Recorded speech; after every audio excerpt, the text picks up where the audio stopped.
근데 일반 중국 사람보다 저는 그 수입 높은 편이에요, 사실. 그때 당시에.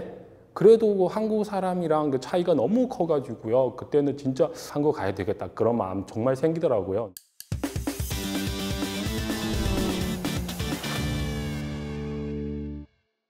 안녕하세요. 박수학이라고 하는데요. 제가 중국에서 왔는데요. 중국에 있을 때는 제가 삼성전자 연구센터 2년 동안 일을 했는데요. 지금 한국에 온 지 거의 20년 다 되었고요. 한국 국적 취득한 지도 10년 넘었습니다. 잘 부탁드립니다. 그때는 제가 중국 삼성전자 근무했을 때요. 저랑 같이 일했던 한국분 계시더라고요. 제가 그때는 한 달 월급이 거의 60만 원 정도 되었거든요. 그분은 거의 400만 원 정도 돼요. 그러니까 비슷한 일을 하고 있는데요. 월급 차이 그만큼 나는 거죠. 그나마 저는 좋은 대학교 석사까지 졸업을 하고 나서 삼성전자 들어가는데 일반 중국 사람보다 저는 그 수입 높은 편이에요, 사실. 그때 당시에. 그래도 한국 사람이랑 그 차이가 너무 커가지고요. 그때는 진짜 한국 가야 되겠다. 그런 마음 정말 생기더라고요. 같이 출장하러 가면은 그 거주한 호텔 있잖아요. 따로따로 거주를 해요. 그 한국 연구원님들은 무조건 다 5성급 호텔 들어가시는 거고요. 그러니까 저희는 그때 3성급, 4성급 정도 들어갈 수 있는 거예요. 완전 차이 나요. 대부분 중국 사람들은 살기가 너무너무 힘들어요. 특히 최근 3, 4년 정도 코로나 때문에 그 중국 안에서 시진핑 그 코로나 제로 정책 세웠기 때문에 많은 사람들은 너무너무 살기 힘들어요. 그 2020년도에 그때는 중국 전 국무총리 리커창 얘기를 하는데 중국 안에서 한 달 수입 한국 돈으로 20만도 안 되는 중국 사람 6억 명은 있어요. 네. 그리고 그거 따라서 또 다른 연구 그 결과 나왔는데 중국 안에서 한국 돈으로 따져봤을 때 40만 원도 안 되는 사람이 거의 9억 명 정도 있고요. 13억 중국 사람들은 거의 다 한국 돈으로 따져봤을 때 수입 100만 원 넘지 않아요. 그리고 대부분 사람들은 너무 살기 힘들어요. 단지 일부 사람들은 그나마 살기 괜찮은데 그래도 최근에 많은 중산층도 무너지고 있어요. 실업 당하거나 아니면 자기 사업을 망하거나 사람들은 살기 굉장히 힘들어요. 네. 금방 말씀드린 숫자는 2020년도에 그때 그 중국 국무총리 리커창 그렇게 얘기를 했는데 지금 더욱 힘들어요. 지금 중국 전체 상황은. 이 부분에 대해서 사실 제가 여러분한테 말씀드리면 아마 많은 한국 분들은 안 믿으실 수도 있어요. 이게 진짜 상황이 너무 심각해요. 지금 사실 중국 안에서 많은 중국 사람들은 먹는 것조차도 없어요. 수입이 없으니까, 부채도 많이 있으니까. 그러니까 최근에 그런 뉴스 들었거든요. 어떤 대학생인데, 여자 대학생인데 좋은 대학교 졸업했는데요. 중국의 도시 시안이라고 하는 도시인데 거기 가가지고 계속 취업이 안 돼가지고 또 집세 내야 되고 막 쓰는 돈도 많이 있기 때문에 굶어 죽었어요, 사실. 그런 상황 아마 많은 한국 분들이 상상하실 수 없는데 충분히 지금 중국 안에서 많은 사람들은 수입도 없고 부채도 많기 때문에 계속 먹는 거에 대해서 줄이고 더 줄이고 건강 상태 나쁘게 돼가지고 결국에 사망하는 사례가 계속 그런 뉴스 계속 듣고 있어요.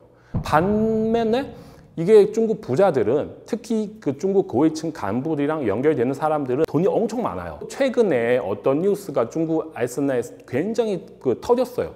엄청 많은 사람 많이 충격받았어요. 그게 뭐냐면 어떤 젊은 사람인데 자랑하는 자기 통장에 잔액 얼마 정도 있는지 그게 중국 돈으로 24억 정도 있는데 한 통장에 근데 한국 돈으로 계산을 해봤을 때 거의 4천억 정도 있어요. 젊은 사람인데 한 통장 안에서 그만큼 돈이 있더라고요. 그래서 중국 안에서 지금 빈부격차가 엄청 심해요. 지금 상황이. 말도 안 되는 정도로. 중국이랑 비하면 한국 빈부격차는 그렇게 심하지 않죠. 제가 옛날에 대기업 출간을 많이 했거든요. 거기서 계신 분들은 수익 얼마 정도 되는지 다 대충 알고 있어요. 그리고 거기서 청소하신 아주머님, 여사님도 계시잖아요. 그분들도 수익 얼마 정도 되는지 대충 알아요. 제가 볼 때는 차이도 그렇게 크지가 아니에요. 네, 그러니까 청소하신 분들 한 달에 200, 300 정도? 거기서 뭐 일하신 분들은 뭐 3, 400? 좋게 받으면 5, 6배 정도? 그러니까 이 정도 차이밖에 없어요. 근데 중국 같은 경우는 엄청 큰 차이 나죠. 그만 말씀드리는 것처럼 한 달 수입 20만도 안 되는 사람 6억 명은 있어요. 네. 근데 또 대기업에서 일하는 사람들은 아니면 특히 고위층 공무원들은 이게 수입이 얼마 정도 되는지 우리도 잘 모르겠어요. 왜냐면 뇌물 많이 받을 수가 있어서 이게 한국이랑 비교할 수 없는 정도로 너무 심하죠. 중국 같은 경우는. 상하이에 있는 베이징에 있는 부자들은 가지고 있는 아파트, 가지고 있는 집 너무 비싸요. 엄청 비싸요. 그러니까 한국 같은 경우는 강남 쪽에 그 아파트 되게 비싸잖아요. 강남보다 아마도 더 비싸요. 상하이 같은 경우. 상하이 그 와이탄, 상하이 그 루자주이 그쪽에 되게 비싸요. 거기 아파트. 근데 일반 서민들은 일단은 아파트, 집 없는 사람들이 되게 많은데 아파트 있어도 되게 후진 도시에서 그런 집 있지만 아파트 가격이 되게 싸요. 30평 아파트는 지금 한국 돈으로 따져봤을 때 2천만 원도 안 되는 그런 아파트 꽤 있더라고요. 중국 북쪽에 허강이라고 하는 도시 있는데 거기서 아파트는 30평 정도 한국 돈으로 500만도 안 되는 경우도 있더라고요. 어쨌든 없는 사람, 그리고 부자랑 비교했을 때 첫 번째는 없는 사람, 진짜 아무것도 없어요. 아파트조차, 집조차도 없고요. 있어도 굉장히 그 저렴한 그런 아파트 가지고 있고요. 옛날에 그 중산층 어느 정도 있어요. 외국분들은 느꼈던 그 중국 사람들은 해외 여행 많이 다니고 있다. 그래도 돈을 많이 쓰고 있다. 그 사람들은 중산층 사람들이 많이 있었거든요. 근데 지금 그 사람들도 그 빠른 속도로 망하고 있어요. 예를 들면 중국 안에 있는 그 기업 아리바바 아니면 텐센트 다니고 있는 사람들은 실업 당하는 사람 엄청 많거든요.